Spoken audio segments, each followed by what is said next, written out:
Diqqat aholiga tezkor xabar. O'zbekistonda 2 kundan buyon ko'tarilayotgan narx-navo yana pastladi. Barcha fuqarolar xabardor bo'ling. Assalomu alaykum hurmatli tomoshabinlar. Tezkor yangiliklardan birinchilardan bo'lib xabardor bo'lishni istasangiz, video rolik ostiga like tugmachasini bosib kanalimizga obuna bo'lishni unutmang. Diqqat qiling. O'zbekistonda dollar kursi yana pastladi.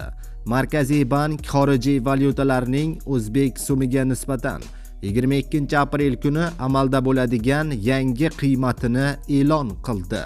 Unga ko'ra, Rossiya rublining kursi 0.24 so'mga ko'tarilib, 159.75 so'mni tashkil etdi. Yevro kursi 197.32 so'mga ko'tarilib, 14.908 so'm bo'ldi. AQSh dollarining kursi 28.56 so'mga pastlab 12.909 so'm bo'ldi, deyiladi xabarda.